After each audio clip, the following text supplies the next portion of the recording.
नमस्कार दोस्तों, आपका हमारे चैनल में स्वागत है। श्राद्ध का भोजन कैसा हो, श्राद्ध के भोजन में क्या पकाए क्या ना पकाए।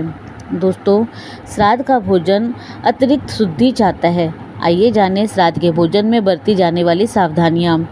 श्राद्ध का भोजन बनाने के लिए पवित्रता और शुद्धता का विशेष ख्याल रखें। पितरों के लिए भोजन घर की महिलाएं ही बनाएं, तभी श्राद्ध का फल मिलेगा। स्नान के बाद ही भोजन बनाना शुरू करें।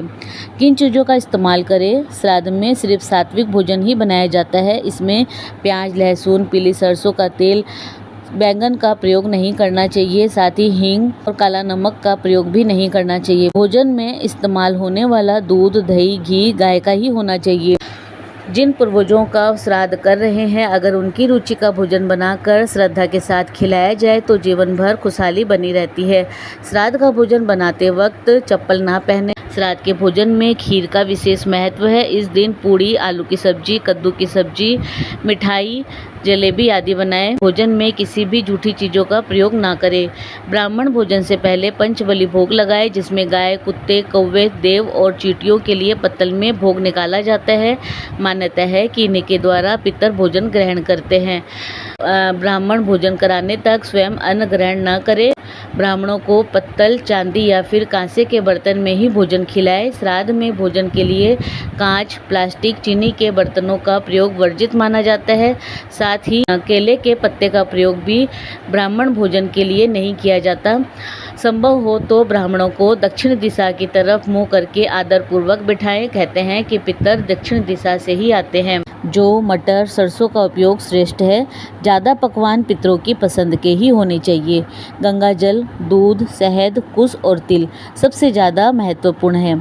तिल ज़्यादा होने से उसका फल अक्षय हो जाता है। तिल पिशाचों से श्राद्ध की रक्षा करते हैं। श्राद्ध के भोजन में क्या ना पकाएं?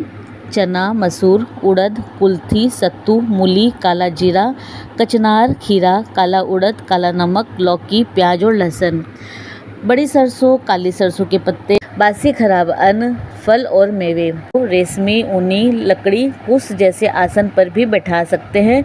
लोहे के आसन पर ब्राह्मणों को कभी ना बैठाएं। श्राद्ध तिथि पर भोजन के लिए ब्राह्मण को पहले से आमंत्रित करें।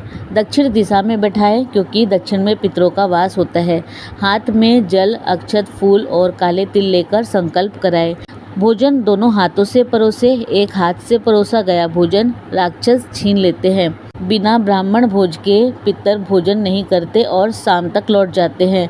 ब्राह्मणों को तिलक लगाकर कपड़े और दक्षिणा देकर आशीर्वाद लें। भोजन कराने के बाद ब्राह्मणों को द्वार तक छोड़ें। ब्राह्मणों के साथ पितर की भी विदाई होती है। ब्राह्मण भोजन के बाद स्वयं और रिश्तेदारों को भोजन कराएं। श्राद्ध में कोई भिक्षा मांगे तो आदर के साथ उसे भोजन कराएं। बहन, दामाद और भांजे को भोजन अवश्य कराएं। इनके बिना पितर भोजन नहीं करते। कुत्ते और कौवे का भोजन कुत्ते और कौवे को ही खिलाएं। देवता और चींटी का भोजन गाय को खिला सकते हैं। श्राद्ध में कद्दू की सब्जी जरूर बनाएं। खीर अवश्य बनाएं। इस दिन दाल ना बनाएं, कच्ची रसोई ना बनाएं, फलका ना बनाएं।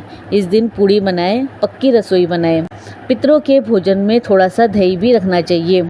यमराज का कहना है कि श्राद्ध में पितरों को भोजन कराने से मिलते हैं ये 6 पवित्र लाभ।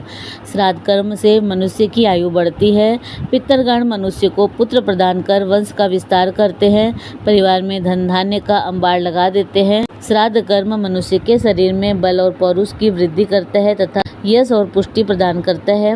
पितरगण स्वास्थ्य, बल, श्रेय, धन धान्य आदि सभी सुख, स्वर्ग एवं मोक्ष प्रदान करते हैं। श्रद्धा पूर्वक श्राद्ध करने वाले के परिवार में कोई क्लेश नहीं रहता, वरन वह समस्त जगत को तृप्त कर देता है।